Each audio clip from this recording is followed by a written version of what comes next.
Then Algeria take on Rwanda in an international friendly. This game was going to be on Friday evening. Then they realised the fact that Friday was Eid. They moved it to Thursday evening. Then they realised a lot of people in the crowd especially, would be breaking their fast. It's now been moved to Thursday afternoon at 5 o'clock in the afternoon, which is good, I suppose, if you wanted to watch Spain-France and a potential Ryan Cherki hate watch against Lamine Yamal, then by all means we now can. But it is Algeria against Rwanda on Thursday now at 5 o'clock, unless they move it again, which quite frankly, it wouldn't shock me if they did. Now, I don't know about you guys, but this international break feels weird. I've said it before. Since the Cherki news dropped, before the Algeria squad came out, it's just been a bit dead. And we've seen Isak withdraw from the Sweden squad. We'll look at that game next week. We've seen Gyökeres pull out of that as well. It feels like a bit of a tyre deflating. It feels like a very much an end of season feel. But it is Rwanda, Algeria, in the east of Algeria, in Constantine. And hopefully it's a good game because we need to see some players. We need to see some new players perform. I don't want to see Maza or Aguirre start this game. There's no point.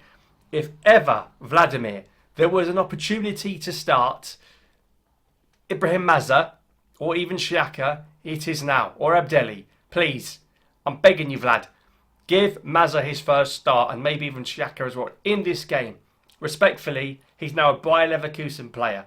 If he can't do it against Rwanda at home in a friendly, when can he?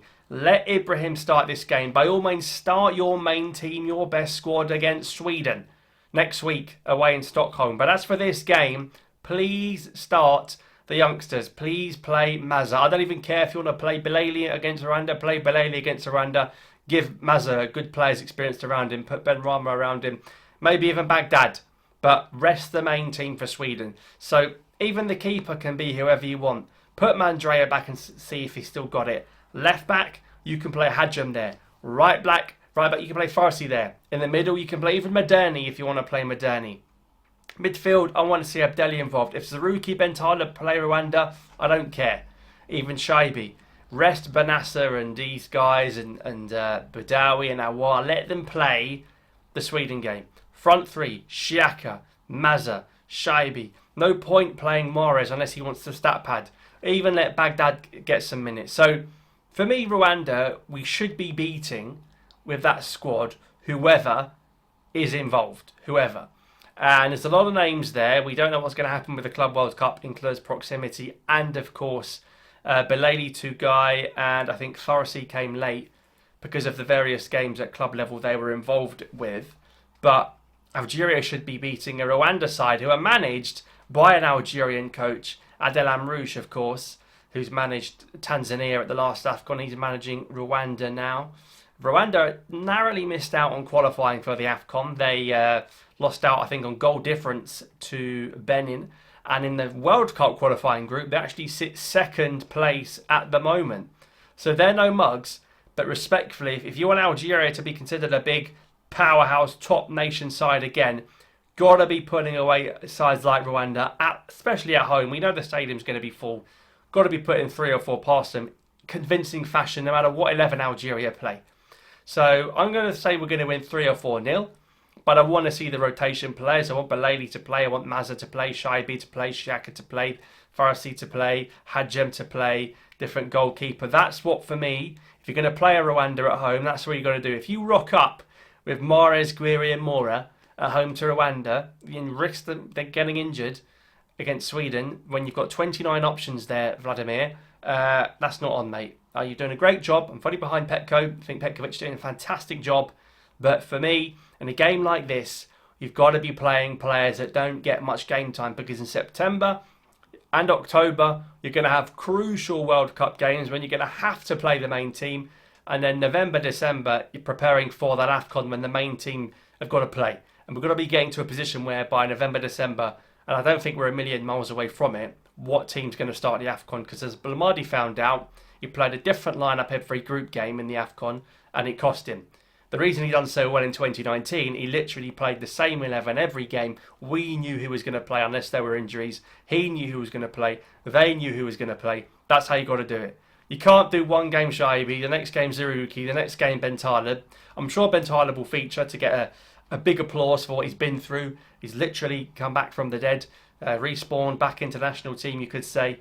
So he'll get a standing ovation. He'll probably come off or come on, and the fans will clap him. You know, we've got classy fans. We always have. So let's see how the game goes. Algeria have to win this game. We've got to take confidence going into Sweden. Sweden are going to be playing Hungary away before playing us at home. And yeah, Algeria can take some confidence when they go to Sweden, knowing that Isak, Gyökeres and Kulusevski are out. But as for Rwanda, got a largely local-based side. They've got a Luton Town under-19 called up for the first time. That's the level of opposition we're playing. Wouldn't put it past him to beat Zaruki in the middle. But please, don't be fooled by Zaruki Bentaleb if they have a good game. We're playing Rwanda at home. We're playing Rwanda at home with respect to Rwanda. I know they narrowly missed out on the AFCON. I know they're in the World Cup contention. You know, we're probably only playing them because the coach is Algerian and we managed to get a game organised well, and he's probably living up the road in a villa with Amrouche's family and stuff like that. But it's got to be a good test. 5 o'clock's going to be interesting. You know, we like the evening games under the lights. Even some of I said the crowd might be fasting because it's either the day after. Some of the players could well be fasting as well. And that is going to completely change the complexion of the game. I'm not saying they definitely will be. It's not like Ramadan. But they could be. So the 6 subs from Vladimir are going to be crucial. So we've got Algeria, Rwanda, and then we've got the Spain-France game in the evening, which I think a lot of Algerians are going to be watching that game and seeing what happens with Shirky and Yamad and you know, players like that. So I guess what my question to you would be, guys, what do you want to see in this game? Do you want to see us smash someone 10-0? Or do you want to see younger players given a chance, the chance to develop, chance to play at home, give them a start? I promise you, if Maza starts, he scores. My prediction is Maza starts, he scores in the 3-0. So let me know your thoughts in the comments down below. As we know there are bound to be players withdrawing with injuries. You know how it is. A lot of them probably going to be going to Algeria anyway for their holidays. But let's wait and see what Vladimir does. Will he go to his back 5? He went back to a back 4 in those World Cup games in March. No pressure on these matches, but let's wait and see. So score predictions in the comments down below. Thank you so much for watching, and I will see you after Algeria hopefully beat Rwanda.